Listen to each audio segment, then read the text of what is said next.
Hey everyone, welcome back to the channel. Tonight, we're diving into 3 creepy horror stories about food delivery drivers working late at night. These stories are set during quiet, empty nights where one last order can change everything. Before we start, don't forget to subscribe and leave a like if you enjoy scary stories like this. All right, turn off the lights, put on your headphones, and let's get into the first story. Story 1. The Last Delivery of the Night. The rain started around 11 p.m.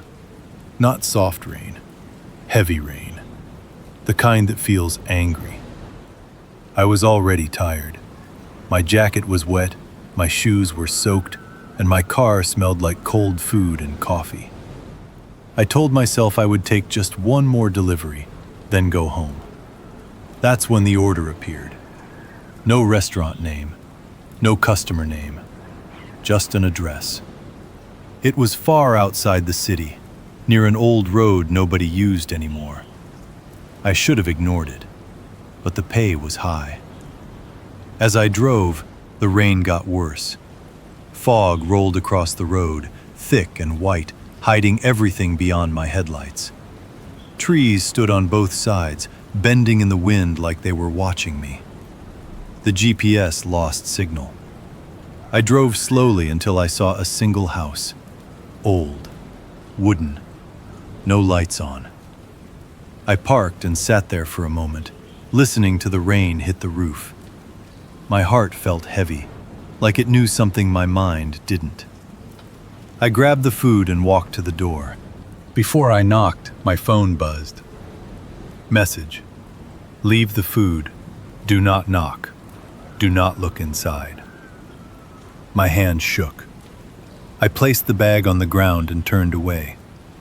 That's when I heard breathing. Slow, deep, right behind the door. Then scratching, like nails dragging across wood. My phone buzzed again. Message: he smells you. I ran. I jumped into my car and locked the doors. As I drove away, I looked in the mirror.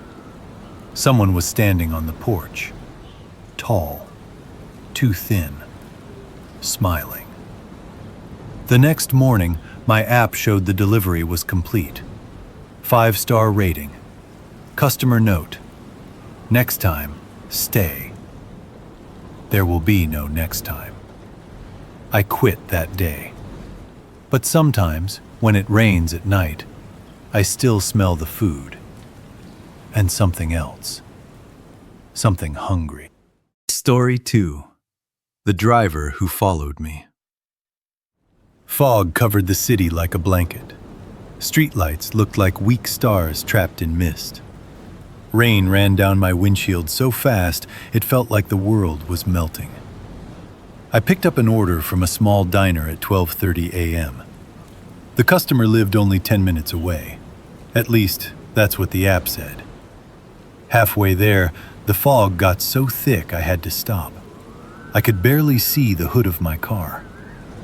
That's when I saw someone standing in the road.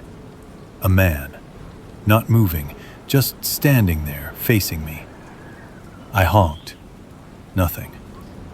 I rolled down the window and asked if he needed help. He slowly raised his head. His face was pale and empty, like a mask without eyes. My phone rang. Unknown number. I answered. A calm voice said, "Do not stop. He follows drivers who stop." The man took one step forward, then another. His feet didn't make a sound. I slammed the gas and drove straight ahead. When I finally reached the apartment building, I was shaking so badly I dropped the food. The customer opened the door. He looked tired, old.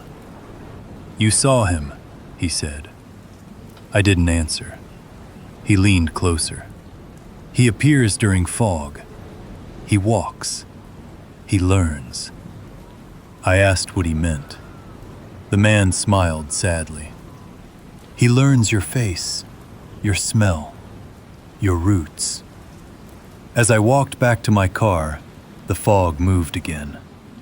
Someone was standing near the streetlight, waiting. I drove home without stopping. But now, every night when fog appears, I see someone walking behind my car, learning. Story 3. Order number 404. Thunder shook the city. Rain poured so hard it felt like the sky was falling. I accepted a late-night delivery without looking. Big mistake. The order number was 404. The address led me to an old apartment building with no lights. Power was out. No cars nearby. No people. Inside, the stairwell smelled like mold and wet concrete. Each step echoed too loudly. 4th floor, apartment 404.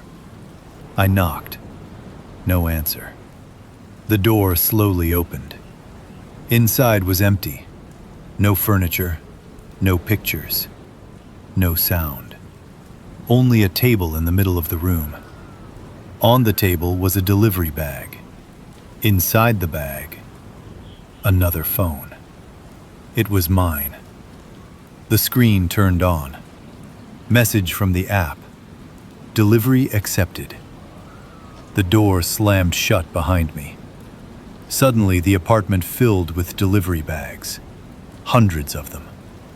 Each bag had a name written on it. Some names were scratched out. Some were fresh.